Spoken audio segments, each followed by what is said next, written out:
Let's unbox Twister Pandora P8.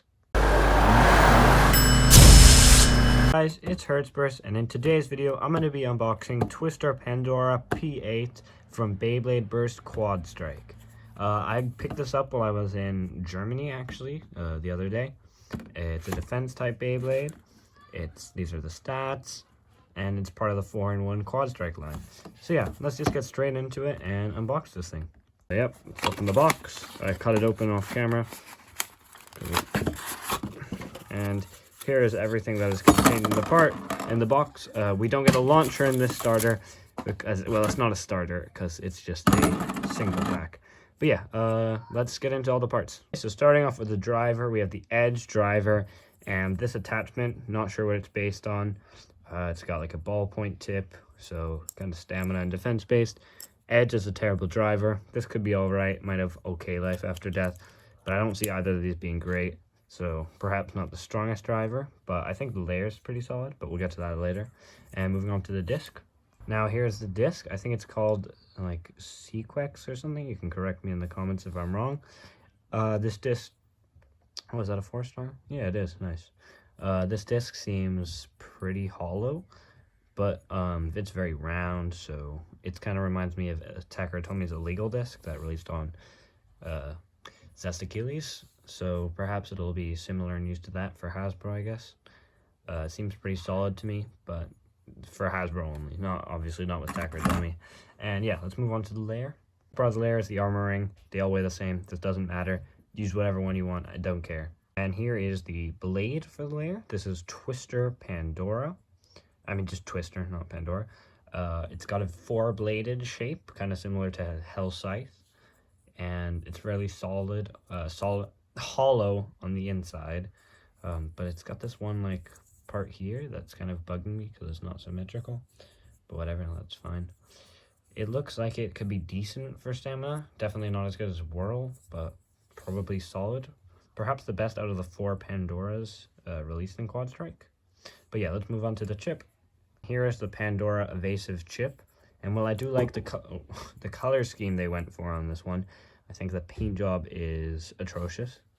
It's just a little green. They didn't even bother painting in the eyes, which it's clearly meant to be red.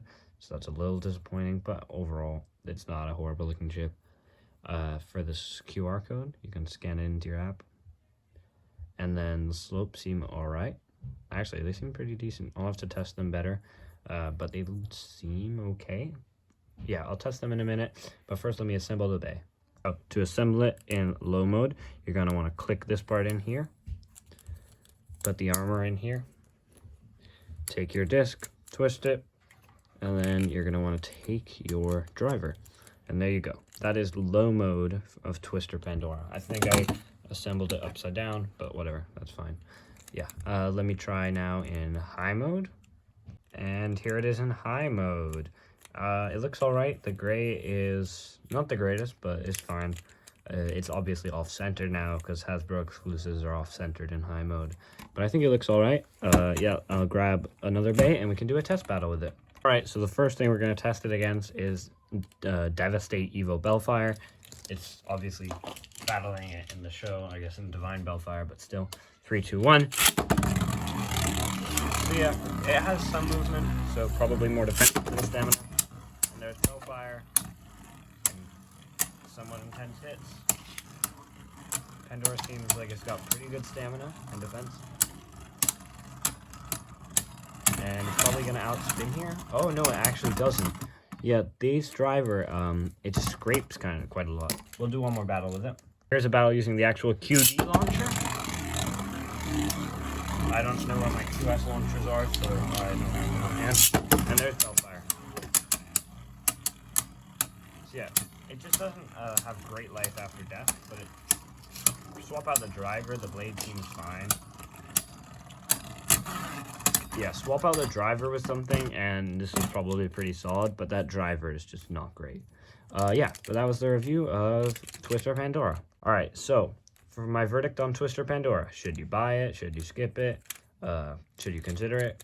And I think you should, if you're a Quad Strike fan, buy it, because it's the cheapest way to get a Pandora, and it's one of the most solid Pandoras too. Like, the blade is quite good, it's only the driver that's bad.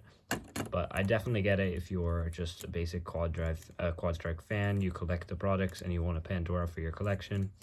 And even for TT fans, if you just want a Pandora to have in your collection because, you know, it's a main bay featured in the show, I'd recommend getting it. Yeah, that's Hertzpurse, and I'm signing off.